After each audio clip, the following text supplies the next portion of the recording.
Hi guys, free ആയിട്ട് ആഡുകളൊന്നും ഇല്ലാതെ music കേൾക്കാൻ പറ്റിയ ഒരു അടിപൊളി ആപ്ലിക്കേഷനുമായിട്ടാണ് ഞാൻ ഇന്ന് എത്തിയിരിക്കുന്നത്. അപ്പൊ വീഡിയോ സ്കിപ്പ് ചെയ്ത് തന്നെ കാണാം. ഇതേപോലത്തെ യൂസ്ഫുൾ വീഡിയോസിനായിട്ട് ഈ ചാനൽ ഇപ്പൊ തന്നെ സബ്സ്ക്രൈബ് ചെയ്ത് വെച്ചേക്കാം. ഈ വീഡിയോക്ക് ലൈക്ക് കൊടുത്തേക്കാം, കൂട്ടുകാർക്ക് ഷെയർ ചെയ്തും കൊടുത്തേക്കാം.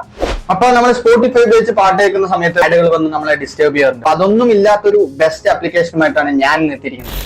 അപ്പൊ ആപ്ലിക്കേഷൻ ഓപ്പൺ ചെയ്യുന്ന സമയത്ത് ഇങ്ങനത്തെ ഒരു ഇന്റർഫേസ് ആയിരിക്കും കാണാൻ സാധിക്കും. അപ്പൊ റൈറ്റ് സൈഡ് ടോപ്പിൽ സ്കിപ്പ് ദിസ് നോൺസെൻസ് എന്ന് പറയുന്ന ഒരു ഓപ്ഷൻ കാണാൻ സാധിക്കും. അതിലേക്ക് ക്ലിക്ക് ചെയ്യുക. അപ്പൊ കുറച്ചധികം ഓപ്ഷൻസ് വരുന്നത് കാണാൻ സാധിക്കും. അവിടെ ബ്രൗസ് അനോണിമസ്ലി എന്ന് പറയുന്ന ഒരു ഓപ്ഷൻ കാണാൻ സാധിക്കും. നമ്മൾ അതിൽ ക്ലിക്ക് ചെയ്ത് പോവാണെന്നുണ്ടെങ്കിൽ നമുക്ക് പാട്ടുകൾ സെർച്ച് ചെയ്ത് കേൾക്കാൻ പറ്റത്തില്ല. അതല്ലാതെ നമുക്ക് കണക്ട് വിത്ത് സ്പോട്ടിഫൈ എന്ന് പറയുന്ന ഒരു ഓപ്ഷൻ കാണാൻ സാധിക്കും. അതായത് നമ്മുടെ ഒരു സ്പോട്ടിഫൈ അക്കൗണ്ട് ഉപയോഗിച്ച് തൊട്ട് പോവാണെന്നുണ്ടെങ്കിൽ നമുക്ക് പാട്ടുകൾ സെർച്ച് ചെയ്ത് കേൾക്കാനും അതല്ലാതെ കുറെ അധികം ഫീച്ചേഴ്സുകൾ നമുക്ക് ലഭിക്കുന്നുണ്ട്. അപ്പൊ നമുക്ക് സ്പോട്ടിഫൈ അക്കൗണ്ട് ഇല്ലെങ്കിലും ആ ഒരു ഭാഗത്ത് തന്നെ നമുക്ക് ആ ഒരു അക്കൗണ്ട് ക്രിയേറ്റ് ചെയ്യാവുന്നതാണ്. അതിനായിട്ട് കണക്ട് വിത്ത് സ്പോട്ടിഫൈ എന്ന് പറയുന്നതിൽ ക്ലിക്ക് ചെയ്യുക. അപ്പൊ നിങ്ങൾ ഇങ്ങനത്തെ ഒരു ഇന്റർഫേസിലേക്ക് എത്തുന്നതായിരിക്കും. അപ്പൊ നിങ്ങൾക്ക് സ്പോട്ടിഫൈ അക്കൗണ്ട് ഉണ്ടെങ്കിൽ താഴെ മെയിൽ ഐ ഡിയും പാസ്വേഡും കൊടുത്തതിന് ശേഷം ലോഗിൻ ചെയ്യുക. അഥവാ നിങ്ങൾക്ക് സ്പോട്ടിഫൈയിൽ ഒരു അക്കൗണ്ട് ഇല്ല, അതുകൊണ്ട് ക്രിയേറ്റ് ചെയ്യണമെന്നുണ്ടെങ്കിൽ താഴെ കാണുന്ന സൈൻ അപ്പ് ഫോർ സ്പോട്ടിഫൈ എന്ന് പറയുന്നതിൽ ക്ലിക്ക് ചെയ്യുക. അപ്പൊ നിങ്ങൾ ഇങ്ങനത്തെ ഒരു ഇന്റർഫേസിലേക്ക് എത്തുന്നതായിരിക്കും. അപ്പൊ നമ്മൾ അവിടെ മെയിൽ ഐ ഡി കൊടുക്കേണ്ടതായിട്ടുണ്ട്. അതിനുശേഷം പാസ്വേഡ് വരുന്നതായിരിക്കും. പാസ്വേഡ് കൊടുത്തതിന് ശേഷം നമ്മുടെ പേരും ഡേറ്റ് ഓഫ് ബർത്തും നമ്മുടെ ജെൻഡറും അവിടെ സെലക്ട് ചെയ്ത് കൊടുത്ത് സൈൻ അപ്പ് ചെയ്ത് കഴിഞ്ഞാൽ ആപ്പിലേക്ക് സൈൻ അപ്പ് ആവുന്നതായിരിക്കും. സൈൻ അപ്പ് പ്രൊസീജിയർ ഒക്കെ കഴിയുന്ന സമയത്ത് ഇങ്ങനത്തെ ഒരു ഓപ്ഷൻ ആയിരിക്കും കാണാൻ സാധിക്കും. അപ്പൊ താഴെ സെർച്ചിന്റെ ഒരു ഓപ്ഷൻ കാണാൻ സാധിക്കും. അതിലേക്ക് ക്ലിക്ക് ചെയ്തിട്ട് നമുക്ക് ഇഷ്ടമുള്ള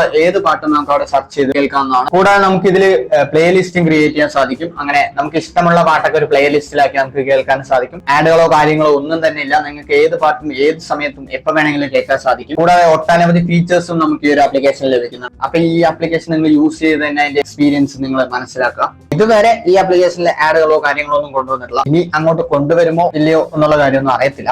പക്ഷെ ഇപ്പൊ ഈ ഒരു ആപ്ലിക്കേഷൻ ഫ്രീ ആണ്. അപ്പൊ നിങ്ങൾ എന്തായാലും ഉപയോഗിച്ച് നോക്കുക. അപ്പൊ ആപ്ലിക്കേഷന്റെ പേര് സ്പോട്ട് ട്യൂബ് എന്നാണ്. അപ്പൊ ഈ ഒരു ആപ്ലിക്കേഷൻ നമ്മുടെ പ്ലേ സ്റ്റോറിൽ ലഭ്യമാണ്. അപ്പൊ നിങ്ങൾക്ക് അവിടെ പോയിട്ട് ജസ്റ്റ് ഈ ഒരു പേര് സെർച്ച് ചെയ്ത് കഴിഞ്ഞാൽ നിങ്ങൾക്ക് ഒരു ആപ്ലിക്കേഷൻ ലഭിക്കുന്നതായിരിക്കും. അപ്പൊ വീഡിയോ ഇതുവരെ ലൈക്ക് ചെയ്തിട്ടില്ലെങ്കിൽ ലൈക്ക് ചെയ്യുക. ഈ ചാനൽ സബ്സ്ക്രൈബ് ചെയ്ത് വെച്ചേക്കാം. അതുപോലത്തെ യൂസ്ഫുൾ വീഡിയോസ് ഒക്കെ വരുന്ന സമയത്ത് പെട്ടെന്ന് തന്നെ ലഭിക്കുന്നതായിരിക്കും. അടുത്ത നല്ലൊരു വീഡിയോയിൽ കാണുമ്പോഴേക്കും ബൈ.